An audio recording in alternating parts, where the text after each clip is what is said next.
कांग्रेस विदेश मंत्री सुषमा स्वराज का इस्तीफा मांग रही है। कांग्रेस नेता दिग्विजय सिंह ने आज पीएम मोदी पर हमला बोला। दिग्विजय सिंह ने कहा कि मोदी सुषमा के मुद्दे पर मौन क्यों हो गए। मनमोहन सिंह को मौन मोहन बताने वाले मोदी अब खुद क्यों चुप्पी साधे हुए। दिग्विजय सिंह से बात की हमारे संवाददाता रमन कुमार ने।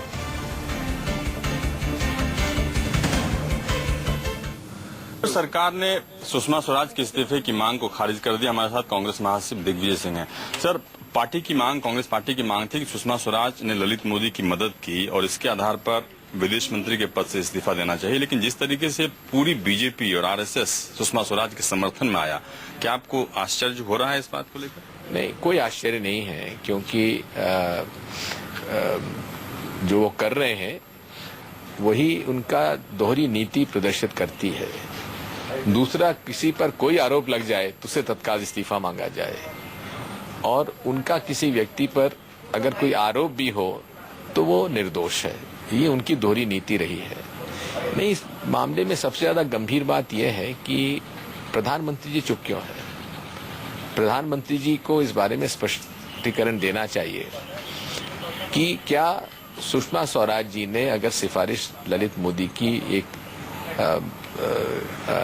विदेशी सरकार से प्रार्थना की है, ऐसे व्यक्ति की जिसके खिलाफ की भारत सरकार ने उसको लुकआउट नोटिस भेजा हुआ है, जिसको कि अपराधी रूप में माना जाता है, उसकी सिफारिश विदेश मंत्री जी ने अगर की है तो क्या प्रधानमंत्री जी से पूछ के की है कि नहीं की है?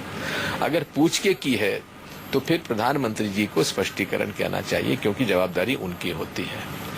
अगर बिना पूछे विदेश मंत्री जी ने ऐसा कुछ कहा है तो फिर विदेश मंत्री जी के स्पष्टीकरण लेने के बाद उन पर कार्रवाई होना चाहिए।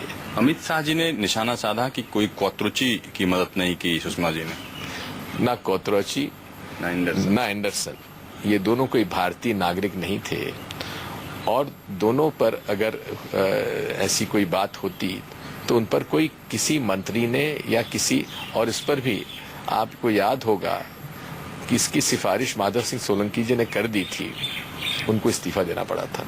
एक आखिरी सवाल कि सुषमा स्वराज के काम को लेकर उनकी काफी तारीफ होती रही है, और ये भी कहा जाता है कि नरेंद्र मोदी उनको पसंद नहीं करते या फॉरेन ट्रिप में उनको साथ नहीं ले आते। कई बार आपने भी सवाल रेज किया, कांग्रेस पार्टी की तरफ से भी सवाल हुआ। बीजेपी के सांसद कीर्ति आजाद ने कहा है कि बीजेपी के आस्तीन के सांप की ये करतूत है।